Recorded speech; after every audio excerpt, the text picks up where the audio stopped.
So here we go, the very first spiffy new review for this brand new channel. And we're gonna talk about a game that's 7 months old. Yeah. Like, comment, subscribe, and click the bell, everybody. Don't you just love nostalgia? It seems nowadays that just about everything we get from movies to shows to games is just new versions of stuff we've already got. Sometimes it results in sublime wish fulfillment, while other times it results in a massive backlash that explodes in the faces of its creators.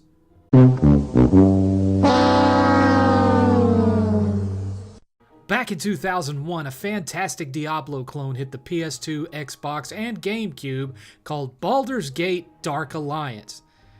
There was also a Game Boy Advance version, but we're not going to talk about that. A spin-off of the popular Baldur's Gate RPG series on PC, this hack-and-slash dungeon crawler, like its predecessors, was based on the immensely popular Dungeons & Dragons Forgotten Realms campaign setting, along with numerous popular D&D novels, such as R.A. Salvatore's Icewind Dale trilogy. Oh man, I'm really flashing my nerd card on this one, aren't I? Well, there's no turning back now! In mid-2021, Baldur's Gate Dark Alliance was remastered and released digitally on all the usual platforms. There wasn't much done to make it look any better than it did 20 years ago, but I can attest to the fact that it's still just as much fun today as it was back then.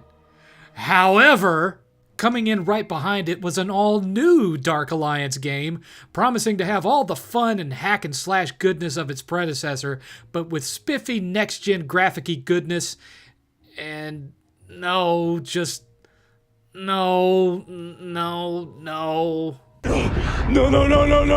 Dungeons & Dragons Dark Alliance draws from the same campaign and the same rich history of fiction that's been written about it as the original game, has some of the same characters in it, including everyone's favorite Dark Elf Drizzle. Screw it, this guy! It was developed by Took Games? Tukwe, maybe? I'm not sure of the pronunciation on that one. A Canadian company who only have one previous game under their belt, a digital title called Livelock that was pretty good, but hardly anyone besides me has actually played, and ironically enough, is an isometric met combat hack and slash that's closer in gameplay to the original Dark Alliance title than this festering pile of orc sputum is. How? Why?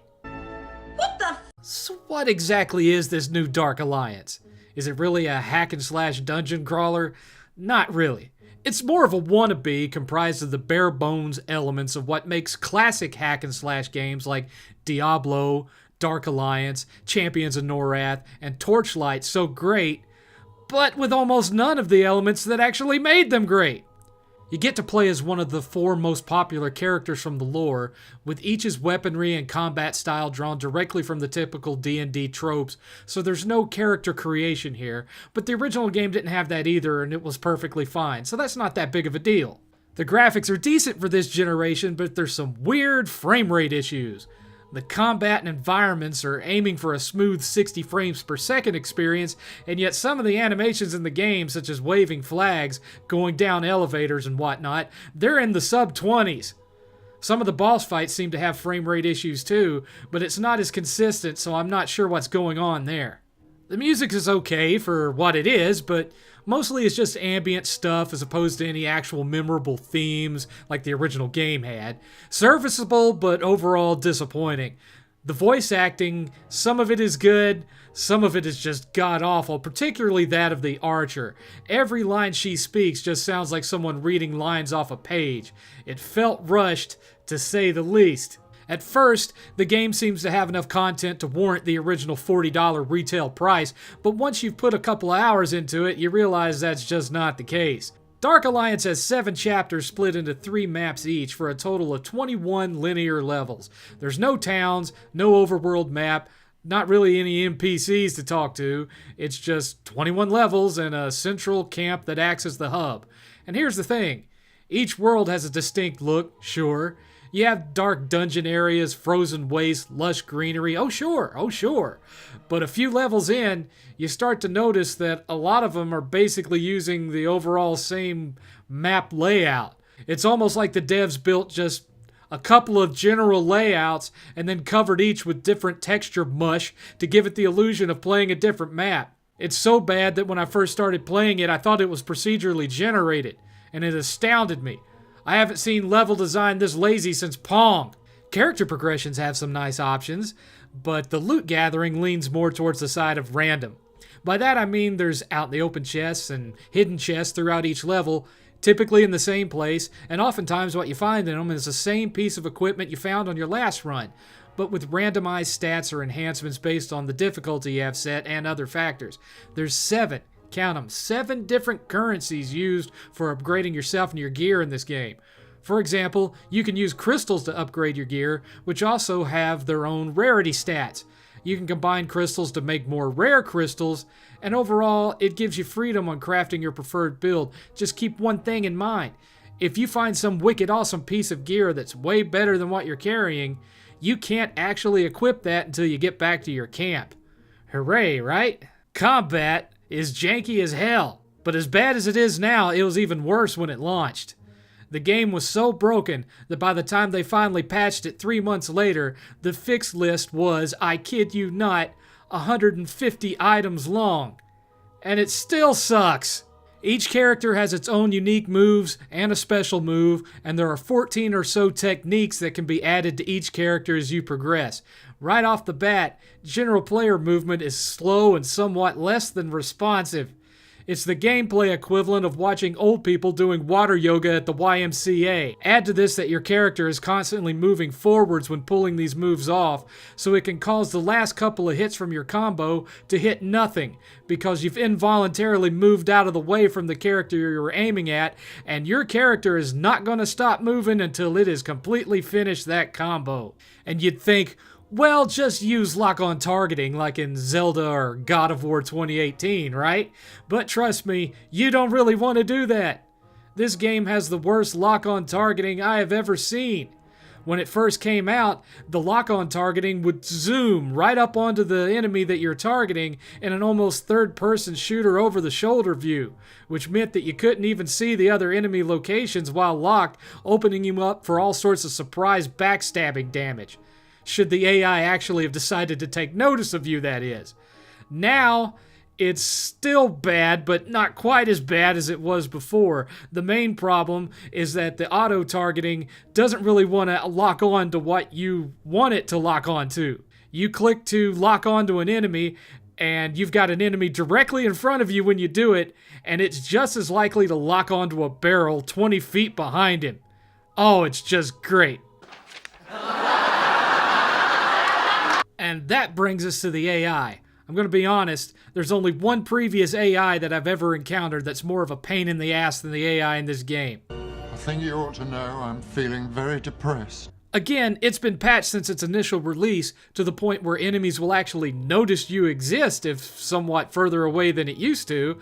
But even still, you can get into a fight with a group of enemies and be hacking away at one of them while walking past several of his buddies who just kind of turn to watch you as you move, but don't actually do anything. They just notice you a bit farther away than they used to.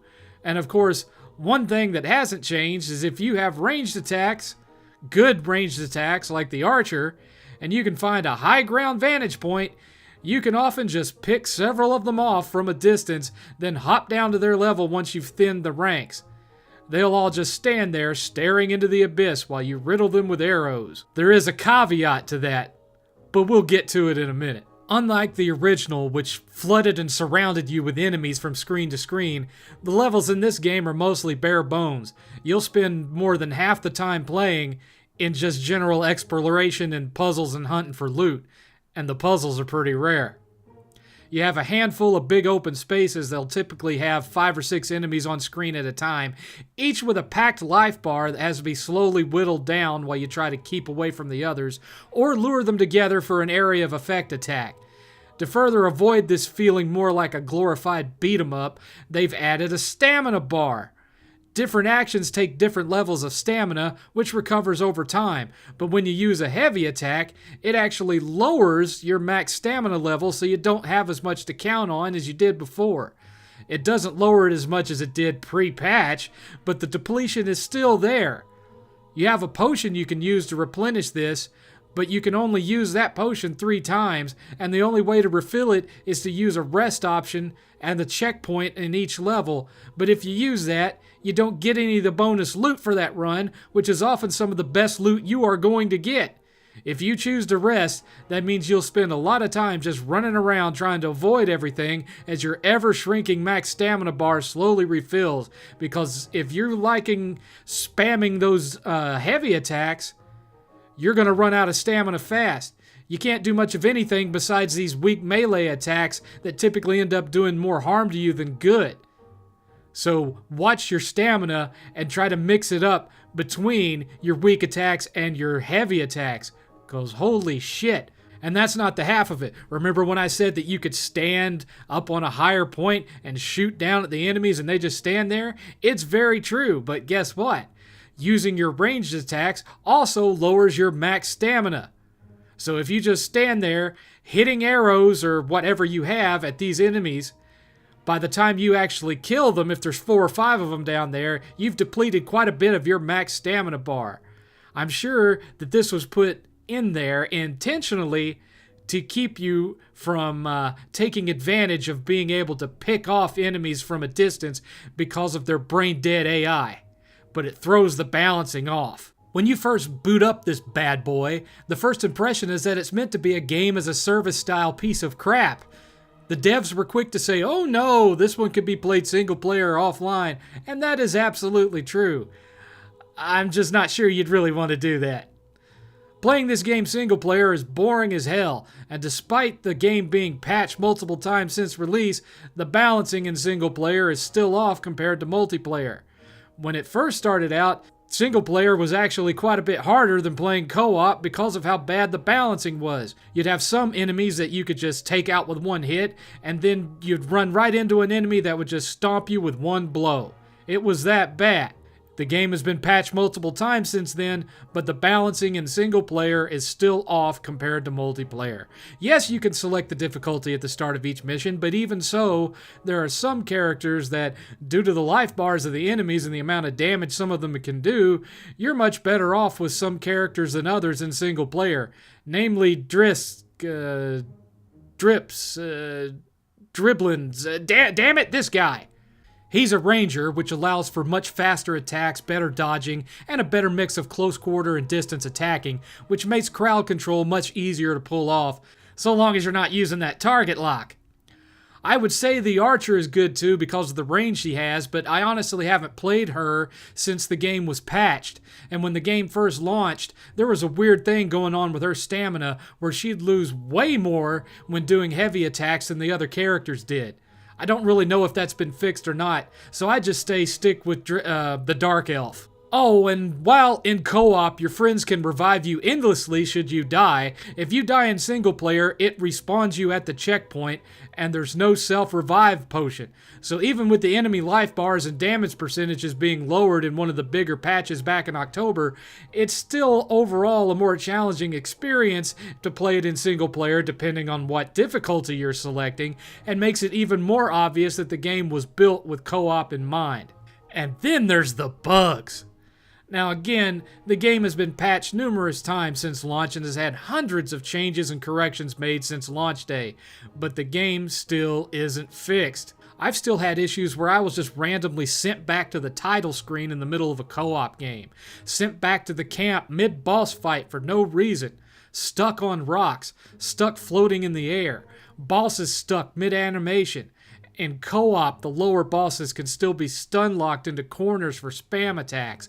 The Dark Elf can use his teledash but somehow become stuck within invisible walls, so he can only move around the outside edges of the map.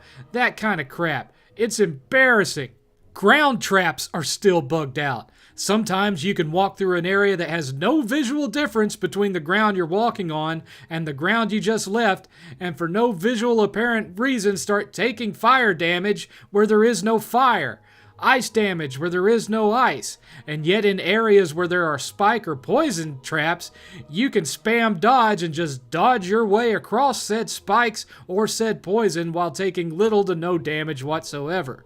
There are still boss exploits in single player. When you take on the Beholder, it's still possible to guard at the edge of the platform and let him bite at you until it accidentally bites itself off the ledge. It's almost comical.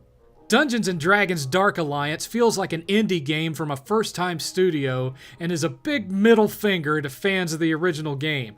Sure, thanks to fixes that shouldn't have been needed in the first place, it's not quite as god-awful as it was at launch, but it's still an extremely subpar experience that feels more like a games-as-a-service game where they forgot to put in the service part, as the fact that there are no microtransaction pay-to-win mechanics to be found is one of the few positive things I can say about this game.